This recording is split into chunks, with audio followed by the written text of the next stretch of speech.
പൊറോട്ട നിശ്ചയമായും ക്യാൻസറോജനിക്കാണ്. പൊറോട്ട ആ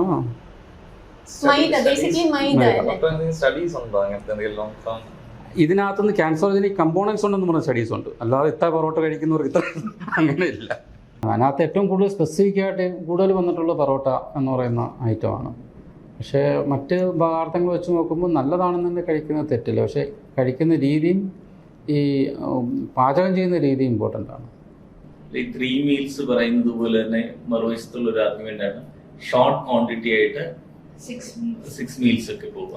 will that help? അതുകൊണ്ട് തെറ്റൊന്നുമില്ല. 6 മീൽസ് ആക്കുന്നത് കൊണ്ട് തെറ്റില്ല. അതുകൊണ്ട് വലിയൊരു അഡ്വാൻറ്റേജ് ഇല്ലെന്നാണ് എൻ്റെ പക്ഷം.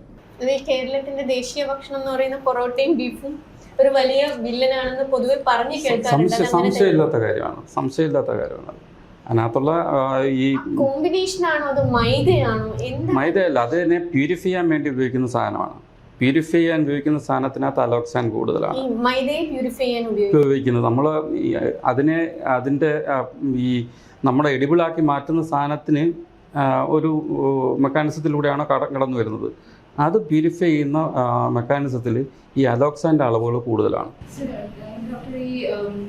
ഫുഡിൻ്റെ കാര്യം പറയുമ്പോൾ ജനറലി പീപ്പിൾ സേ ദാറ്റ് ഇപ്പോഴത്തെ ഫുഡ് ഹാബിറ്റ്സ് എന്ന് പറയുമ്പോൾ ഫുഡ് പ്രിപ്പയർ ചെയ്യാൻ ഉപയോഗിക്കുന്ന കോമ്പോണൻസിനെയും പറയാറുണ്ട്. Like oil or even pulses or rice അതിൻ്റെ washing. I mean for example recently മറ്റേ ബോംബെയിലൊക്കെ വളരെ ഫേമസ് ആയ ഒരു ബ്രാൻഡ് ഉണ്ട്, 2 ബ്രദേഴ്സ് ഒരുമിച്ച് ചെയ്യണം. അവർ പിന്നെ അവനെ തന്നെ പ്രൊമോട്ട് ചെയ്യുന്നത് ലൈക്ക് ഫാം ടു പ്ലേറ്റ് കൺസെപ്റ്റാണ്. ഈ നമ്മൾ ഫാമിനെ കൂടുതൽ പ്രൊമോട്ട് ചെയ്യുന്നുള്ള ദോഷങ്ങളും ഉണ്ട്. അതായത് നല്ല ഭക്ഷണം പച്ചക്കറി സാധനങ്ങളാണെന്ന്, നാറുള്ള പച്ചക്കറികളാണെന്നുള്ളതിന് യാതൊരു സംശയമില്ല. ബേക്കറി ഐറ്റംസ് ഉപയോഗിക്കരുത്, അല്ലെങ്കിൽ അതിനകത്തുള്ള കാർബോഹൈഡ്രേറ്റ് ഹാനികരമാണെന്നുള്ളതിനകത്ത് യാതൊരു സംശയമില്ല. ഇനി നമ്മൾ വരുന്ന ഹെർബൽ ഐറ്റംസിലോട്ട് വരുന്ന സമയത്ത് ഈവൻ ഗ്രീൻ ടീക്കകത്ത് പോലും ടോക്സിക് സാധനങ്ങളുണ്ട്. ഈവൻ ഹെപ്പറ്റസുള്ള ഡാമേജ് ഉണ്ടാക്കുന്ന സാധനങ്ങൾ ഹെർബൽ ടീയിലുണ്ട്. അപ്പോൾ നമ്മൾ സാധാരണ രീതിയിൽ ഈ ഓർഗാനിക്കിലോട്ട് പോകുന്നത് കൊണ്ട് അത്ര കണ്ട് പ്രയോജനം ഉണ്ടെന്ന് എനിക്ക് തോന്നുന്നില്ല. പ്രത്യേകിച്ചും ബുഷസ്, ചെറിയ കുറ്റിച്ചെടികൾ ഉണ്ടാകുന്ന സാധനങ്ങളുണ്ടല്ലോ, അതുകൊണ്ട് ഉണ്ടാക്കുന്ന സാധനങ്ങൾ, ഇതിനകത്തെല്ലാം ഈ ആൽക്കലോയിഡ്സ് ഉണ്ടാവുകയും ആൽക്കലോയിഡ്സ് കാഴ്ചക്കാണെന്ന് പ്രൂവ് ചെയ്തിട്ടുണ്ട്. ഇതിനെല്ലാം നമുക്കൊരു കമ്മ്യൂണിറ്റി സ്റ്റഡി ഒന്നുമില്ല. ഇതിനകത്ത് ഇന്നത് കാഴ്ചക്കാണെന്ന് പറയുന്നുള്ളതല്ലാതെ ഇത്ര ആൾക്കാർ കൺസംഷൻ ഉണ്ടായി, അതുകൊണ്ട് ഇവർക്ക് ഇത്രയും ഇതുണ്ടായി, അങ്ങനെയുള്ള അത് ഒരുപക്ഷെ അത് പാടുവാണ് അങ്ങനെ കണ്ടുപിടിക്കാൻ, അല്ലേ? ഡോക്ടർ ആദ്യം പറഞ്ഞ നല്ല ഫുഡ് ഹാബിറ്റിനെ പറ്റി പറഞ്ഞു. എന്താണ് നല്ല ഫുഡ് ഹാബിറ്റ്? എങ്ങനെ ഡിഫൈൻ ചെയ്യുക? ഇപ്പോഴത്തെ നമ്മുടെ ഇത് വെച്ച് നോക്കുമ്പോൾ, ഭക്ഷണശീലങ്ങൾ വെച്ച് നോക്കുമ്പോൾ നമ്മൾ കൂടുതലും കാർബോഹൈഡ്രേറ്റ് കൂടുതൽ കഴിക്കുന്നവരാണ്, പ്രോട്ടീൻ കുറച്ച് കഴിക്കുന്നവരാണ്. അത് നല്ല പ്രോട്ടീൻ കഴിക്കുന്നതല്ല, ചീത്ത പ്രോട്ടീനാണ് കൂടുതലും കഴിക്കുന്നത്. നാരുള്ള പച്ചക്കറി ശീലമില്ല. ഈ ശീലങ്ങളൊക്കെ തിരിച്ചു കൊണ്ടുവന്നു. നമ്മളിപ്പം നമ്മുടെ പ്രത്യേകിച്ച് ഏഷ്യൻ കോണ്ടിനെൻറ്റിൽ ഒബീസിറ്റിയുടെ പാറ്റേൺ ഡിഫറെൻ്റ് ആണ്. നമുക്ക് ട്രങ്കൽ ഒബീസിറ്റിയാണ് കൂടുതൽ. നമ്മുടെ ശരിക്കും പറഞ്ഞാൽ സായിപ്പന്മാരുടെ അടുത്ത് നോക്കുകയാണെന്നുണ്ടെങ്കിൽ അവർക്ക് ട്രങ്കൽ ഒബീസിറ്റി മൊത്തത്തിൽ അവർ ഭീമാകാരന്മാരായിരിക്കും. ഇവിടം കൊണ്ടല്ല, നമ്മുടെ ഏഷ്യൻ പോപ്പുലേഷൻ എടുത്തുകൊണ്ട് അതിനെ ട്രങ്കൽ ഒബീസിറ്റി എന്ന് ഞങ്ങൾ പറയുന്നത്. ഈ ട്രങ്കൽ ഒബീസിറ്റി മോർ ഡേഞ്ചറസ് ആണ്. അപ്പോൾ ഒബീസിറ്റി ഉണ്ടാകാതിരിക്കാനുള്ള ഫുഡ് ഹാബിറ്റ് ആദ്യം നോക്കുക എന്നുള്ളതാണ്. ആ ഒബീസിറ്റി ഉണ്ടാകാതിരിക്കാനുള്ള ഫുഡ് ഹാബിറ്റ് എന്ന് പറഞ്ഞാൽ മെയിനായിട്ട് നമ്മൾ കാർബോഹൈഡ്രേറ്റ് കുറയ്ക്കുക എന്നുള്ളതാണ്. നമ്മൾ സാധാരണ നമ്മുടെ ഭക്ഷണശീലങ്ങളിൽ കൂടുതൽ നമ്മൾ ഫോർ എക്സാമ്പിൾ പുട്ടും കടലയും എടുക്കുകയാണെങ്കിൽ പുട്ടിനാണ് കൂടുതൽ പ്രാമുഖ്യം കൊടുക്കുന്നത്, കടലയ്ക്ക് പ്രാമുഖ്യം കുറയുകയും ചെയ്യും. ആ പ്രൊപ്പോർഷൻ മാറ്റി കടലയും പുട്ടും ആക്കണം, കൂടുതൽ കടലയും പുട്ട് കുറച്ചിട്ടും ആക്കണം. അപ്പോൾ അതിനകത്ത് അപ്പം അതുപോലെ നമ്മൾ ഉച്ചക്കത്തെ നമ്മൾ സാധാരണ രീതി 2 പ്രാവശ്യം ചോറ് കഴിക്കുന്ന ടീമുകളാണ് കൂടുതലുള്ളത്. ഇപ്പോഴാണ് അത് കുറഞ്ഞു വരുന്നത്, ഒരു നേരമാക്കിയിട്ടുള്ളത്. ഈ ചോറെന്ന് പറയുന്നത് ഭയങ്കര പ്രശ്നമുള്ള സാധനമാണ്. അതിൻ്റെ കാർബോഹൈഡ്രേറ്റ് നമ്മുടെ ശരീരത്തിൽ അതേപോലെ കയറിപ്പോയി നമ്മൾ ഈ പറഞ്ഞ കണക്ക് ട്രങ്കൽ ഒബീസിറ്റിയും ലിവറിനകത്ത് ഫാറ്റി ലിവറും ഒക്കെ ആയിട്ട് അടിഞ്ഞ് ഇതെല്ലാം ഈ കാർബോഹൈഡ്രേറ്റായിട്ടല്ല സ്റ്റോർ ചെയ്യുന്നത്, നമുക്ക് കാർബോഹൈഡ്രേറ്റിൻ്റെ ഉപയോഗങ്ങളുണ്ട്. നമ്മൾ തലച്ചോറിൻ്റെ പ്രവർത്തിക്കുന്നത് കാർബോഹൈഡ്രേറ്റ് മാത്രം കൊണ്ടിട്ടാണ്. അവിടെ പ്രോട്ടീനോ കാര്യങ്ങളൊന്നും ഇല്ല, കാർബോഹൈഡ്രേറ്റ് മാത്രമാണ് എനർജി സോഴ്സ് എന്ന് പറയുന്നത്. ഇതെല്ലാം പ്രവർത്തിക്കും കാർബോഹൈഡ്രേറ്റ് ആവശ്യമാണ്.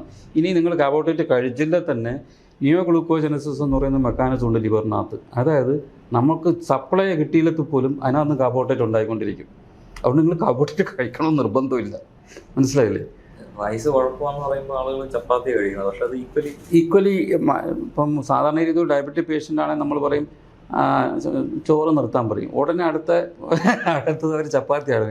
നമ്മൾ ചപ്പാത്തി കഴിക്കുന്നതിന് പിന്നെ ഇതിനകത്ത് ഏകദേശം ഒരു കണ്ടൻറ്റ് ഓഫ് കാർബോഹൈഡ്രേറ്റാണ് ഉള്ളത്. ഈ 2 ധാന്യത്തിനകത്തും ഒരേപോലെ 0.9 ഇതാണ് ഉള്ളത്. പക്ഷേ നമ്മൾ ഗോതമ്പിൻ്റെ ഇത് കഴിക്കുമ്പോഴത്തേക്കും നമ്മൾ ചോറ് കഴിക്കുന്ന അതേ അളവിൽ കഴിക്കില്ല. കാരണം ചോറ് കൂടുതലും പുഴുങ്ങിയാണ് കഴിക്കുന്നത്. അതിൻ്റെ ചോറായിട്ടാണ് കഴിക്കുന്നത്. മറ്റേതാണെങ്കിൽ കൂടുതൽ മറ്റ് രീതിയിൽ അങ്ങനെ പുഴുങ്ങി കഴിക്കുന്ന സംഭവം. ഇപ്പോൾ ക്വാണ്ടിറ്റി ഇവിടെ ചപ്പാത്തിയായിട്ട് കഴിക്കുമ്പോൾ അല്ലെങ്കിൽ വേറെ എന്തെങ്കിലും ഐറ്റമായിട്ട് കഴിക്കുമ്പോൾ അതിന് ക്വാണ്ടിറ്റി കുറയും എന്നുള്ളതാണ് വാസ്തവം. അങ്ങനെ കുറച്ചിലുണ്ടാകുകൊണ്ട് ഡയബറ്റീസ് കൺട്രോൾ ആവുന്നതാണ്. അല്ലാതെ രണ്ടിനകത്തുള്ള കണ്ടന്റ് ഒരുപോലെയാണ്. മില്ലറ്റ്സിന്റെ ഉപയോഗം ഇപ്പം എല്ലാവരും കൂടുതലായിട്ട് ഉപയോഗിച്ചുകൊണ്ടിരുന്നത് അത് സാധാരണ നമ്മൾ റൈസസിനെ ഉപയോഗിച്ച് നോക്കുമ്പോഴത്തേക്കും മില്ലറ്റ്സ് നല്ലത് തന്നെയാണ്, സംശയമില്ലാത്ത കാര്യമാണ്. അത് ഏത് തരം മില്ലറ്റ്സ് ആണ്? ബിക്കോസ് ഒരുപാട് മില്ലറ്റ്സ് ഉണ്ട്. ചിലതൊക്കെ കിഡ്നി ഫ്രണ്ട്ലി എന്ന് പറയുന്നു, ചിലർ കിഡ്നി അൺഫ്രണ്ട്ലി എന്ന് പറയുന്നു, ചിലര് അത് കോഡോ മില്ലറ്റ്സിനെ പലതരത്തിൽ സെഗ്രിഗേറ്റ് ചെയ്തിട്ടുണ്ട്. അതുപോലെ റാഗി കിഡ്നി സ്റ്റോൺസ് ഉണ്ടാക്കാൻ. അപ്പൊ ഇതിനെല്ലാം ഈവൻ ക്യാരറ്റ് പോലും കിഡ്നി സ്റ്റോൺസ് ഉണ്ടാകും. കഴിക്കുന്ന ക്യാരറ്റ് പോലും അതിനകത്ത് വൈറ്റമിൻ എ കൂടിയിട്ട് വൈറ്റമിൻ ഇത് ഉണ്ടാക്കിയിട്ട് ക്യാരറ്റ് പോലും ഇതുണ്ടാക്കും. ഇതെല്ലാം മിതമായിട്ട് കഴിക്കുന്നതിന് യാതൊരു പ്രശ്നമില്ല. ഇതെല്ലാം അപകടകരമായ രീതിയിൽ കഴിച്ചുകൊണ്ടിരിക്കും. ക്യാരറ്റ് മാത്രം ദിവസം കഴിച്ചുകൊണ്ടിരിക്കും, ക്യാരറ്റ് ജ്യൂസ് എല്ലാ ദിവസവും കഴിച്ചുകൊണ്ടിരിക്കുന്നവർക്ക് ഇത് ഉണ്ടാവും, കുഴപ്പമുണ്ടാകും. നല്ല പ്രോട്ടീൻ, ഗുഡ് പ്രോട്ടീൻ, ഞാൻ നേരത്തെ പറഞ്ഞത് ഗുഡ് പ്രോട്ടീൻ എന്ന് പറഞ്ഞത് ഈ പ്രോട്ടീൻ എന്ന് പറയുന്നത് സസ്യത്തിൽ നിന്നും ഉണ്ടാക്കാം, പിന്നെ ആനിമൽസ് മീറ്റിൽ നിന്നും ഉണ്ടാക്കാം. സസ്യത്തിൽ നിന്ന് ഉണ്ടാക്കുന്ന പ്രോട്ടീനുകൾ മിക്ക പ്രോട്ടീനുകളും നല്ല പ്രോട്ടീനാണ്. പ്രത്യേകിച്ചും കടല, കാഷ്യൂനട്ട്, ബദാം ഇങ്ങനെയുള്ള സാധനങ്ങളെല്ലാം നല്ല പ്രോട്ടീനുകളാണ്. ഇനി മീറ്റിനകത്തോട്ട് വരുന്ന സാധനത്തിനകത്ത് റെഡ് മീറ്റ് ഐറ്റംസ് ടോക്സിക്കാണ്. അത് അമിതമായി ഉപയോഗിക്കുന്ന ടോക്സിക്കാണ്. സാധാരണ ചിക്കനൊക്കെ ആണെന്നുണ്ടെങ്കിൽ അധികം അങ്ങനെ അത്ര, പക്ഷേ ചിക്കൻ നല്ല രീതിയിൽ ഉണ്ടാക്കുന്നത് ഈ പറഞ്ഞ കണക്ക് ബ്രോയിലർ ചിക്കൻ അത് സീറോയിഡിച്ച് കയറ്റിയിട്ടുള്ള ചിക്കനല്ല ഞാൻ ഉദ്ദേശിച്ചത്. സാധാരണ ചിക്കനാണെങ്കിൽ അത്ര പ്രയാസം ഉണ്ടാകത്തില്ല, പക്ഷേ ബീഫ് പ്രശ്നം ഉണ്ടാക്കുന്നതാണ്. അങ്ങനെ നോക്കുമ്പോൾ റെഡ് മീറ്റ് കൂടുതൽ കാർസിനോജനിക്കാണ് വിത്ത് അതർ മീറ്റിനെ വെച്ച് നോക്കും. അതുകൊണ്ടാണ് നല്ല പ്രോട്ടീനെ പറ്റി ഞാൻ പറഞ്ഞത്. പറഞ്ഞു വരുമ്പോൾ vegetarianism is A better life style എന്ന് പറയാൻ സംശയമില്ലാത്ത കാര്യമാണ്. വെജിറ്റേറിയൻ നല്ല ലൈഫ് സ്റ്റൈലാണ് എന്ന് പറഞ്ഞിട്ട് വെജിറ്റേറിയന് ക്യാൻസർ വന്നുകൂടായില്ല, നോൺ വെജിറ്റേറിയന് ക്യാൻസർ പിടിക്കണമെന്നുമില്ല. ഹെൽത്തി ഫുഡിന്റെ കാര്യം പറഞ്ഞപ്പോൾ ഈ ആളുകൾ ഹെൽത്ത് കോൺഷ്യസ് ആയിട്ടുള്ള ആളുകൾ രാവിലെ നടക്കാനൊക്കെ പോയിട്ട് ക്യാരറ്റ് ജ്യൂസ് അടിച്ചു കുടിക്കും, കുറെ പല പച്ചിലകളൊക്കെ അടിച്ചു കുടിക്കുന്നു. അതൊക്കെ വയറിന് പ്രശ്നം ഉണ്ടാകുന്ന സംഗതിയാണ്. ഈ നമ്മുടെ ധാരണ പച്ചിലകളെല്ലാം നല്ലതാണെന്ന്, അത് വളരെ തെറ്റായ ധാരണകളാണ്. അതിനകത്ത് പച്ചക്കറി നമ്മുടെ പ്രശ്നം എന്താ, നമ്മുടെ നമ്മൾ ആയുർവേദത്തിൻ്റെ കാര്യങ്ങളൊക്കെ, ആയുർവേദത്തിനെ ചീത്ത വിളിക്കുകയല്ല, ആയുർവേദത്തിൻ്റെ കാര്യങ്ങൾ നമ്മൾ എന്താ പുരാതനകാലമായിട്ട് ഉപയോഗിച്ചുകൊണ്ടിരിക്കുന്നതാണ്, നമ്മളെ ഇവിടെ നിന്നുണ്ടായ സാധനമാണെന്നൊക്കെ പറയുകയും അതിനകത്ത് റിസർച്ച് നടത്താതിരിക്കുകയും ചെയ്യും അല്ലേ. അലോപ്പതിയുടെ പ്രത്യേകത എന്ന് പറഞ്ഞാൽ നമ്മളൊരു മോളിക്യൂൾ ഒരാളിൽ ഉപയോഗിക്കണമെന്നുണ്ടെങ്കിൽ, ഒരു മരുന്ന് ഒരു ഘടകം ഒരാളിൽ നമ്മൾ ഉപയോഗിക്കണമെന്നുണ്ടെങ്കിൽ പല തരത്തിലുള്ള റിസർച്ച് മെക്കാനിസത്തിൽ കൂടെ നമ്മൾ കടന്നു വരുന്നത്. അത് എന്തൊക്കെ നമ്മുടെ സെൽസിനകത്ത് മാറ്റാം. നമ്മളിപ്പോൾ ഒരു MBBS പഠിക്കുമ്പോൾ നമ്മളെ ഈ അസുഖങ്ങളൊന്നും അല്ല ഞങ്ങൾ പഠിക്കുന്നത്. ഞങ്ങൾ പഠിക്കുന്നതെന്ന് പറഞ്ഞാൽ നമ്മുടെ ശരീരത്തിൻ്റെ ഫിസിയോളജി എങ്ങനെയാണ്, നമ്മുടെ ശരീരത്തിൻ്റെ ഘടന എങ്ങനെയാണ്, അനാറ്റമി എങ്ങനെയാണ്, ഓരോ സെൽസിലുണ്ടാകുന്ന പ്രവർത്തനങ്ങൾ എന്താണ്, അതിനകത്തുണ്ടാകുന്ന കെമിക്കൽ മെക്കാനിസം എങ്ങനെയാണ്, നമ്മൾ ചിന്തിക്കുമ്പം പോലും നമ്മുടെ രാസപ്രക്രിയ എങ്ങനെ അത് മാറുന്നു, ഇതൊക്കെയാണ് ഞങ്ങൾ MBBS പഠിക്കുന്നത്. അതുകൊണ്ടാണ് വെറും MBBS എന്ന് പറഞ്ഞാൽ അവരെ മാറ്റി വിടുന്നത്. കാരണം അവർ ക്ലിനിക്കലി ഒന്നും പഠിക്കുന്നില്ല, മനസ്സിലായില്ലേ. ക്ലിനിക്കലി ഒന്നും പറയാം, അവരെ വെച്ച് ജനത്തിന് വെച്ച് നോക്കുമ്പം ഞങ്ങൾക്ക് വലിയ പ്രയോജനമില്ല MBBS പഠിച്ചുകൊണ്ട്. പക്ഷെ ഞങ്ങൾ പഠിക്കുന്നതൊക്കെ അതിൻ്റെ വളരെ വളരെ സൂക്ഷ്മ തലത്തിലുള്ള സംഭവങ്ങളാണ്. ഇപ്പം അതിനകത്തൊരു മോളിക്യൂൾ നമ്മൾ ആഡ് ചെയ്ത് നമ്മൾ പുതുതായിട്ട് റിസർച്ച് നടത്തി നമ്മൾ ഈ പറയുന്ന കോശങ്ങളിനകത്ത് മൈറ്റോകോൺട്രിയക്കകത്തും ഒക്കെ എന്തൊക്കെ ചലനങ്ങൾ, എന്തൊക്കെ മാറ്റങ്ങൾ സംഭവിക്കുന്നു, എന്തൊക്കെ കെമിക്കൽ മെക്കാനിസം ഉണ്ടാക്കിയെന്ന് മനസ്സിലാക്കിയതിന് ശേഷം അത് മൃഗങ്ങൾ പരിശോധിച്ച് മൃഗങ്ങളിനകത്ത് അത് 3 സ്റ്റേജ് ഉണ്ട് അവിടെ തന്നെ കഴിഞ്ഞിട്ടാണ് മനുഷ്യന് തരാനുള്ള അപ്രൂവൽ നമുക്ക് കിട്ടുന്നത്. ഇതേതെങ്കിലും ആയുർവേദത്തിൽ നടക്കുന്നുണ്ടോ? ആയുർവേദത്തിൽ ആരെങ്കിലും ഒരാൾ പറയുന്നു ഇതിനകത്ത് കീഴാനല്ലിയിൽ ഇന്നതുണ്ട് അതുകൊണ്ട് അത് കഴിക്കാം അല്ലെന്നുണ്ടെങ്കിൽ കീഴാനല്ലിയിൽ ഉള്ള ആ ഘടകത്തിന് അപ്പുറത്തേക്ക് എത്രയോ വേറെ ഘടകങ്ങളുണ്ട്. ആത്തിച്ചക്കയുടെ കാര്യം പറയുന്നതാണെങ്കിൽ എത്രയോ പേര് ആത്തിച്ചക്കയുടെ പേരിൽ മരിച്ചിട്ടുണ്ട്. ഈ പല സെലിബ്രിറ്റികൾ ഉൾപ്പെടെയുള്ള ആൾക്കാർ മരിച്ചിട്ട് അതിൻ്റെ പുറകെ പോയിട്ട്.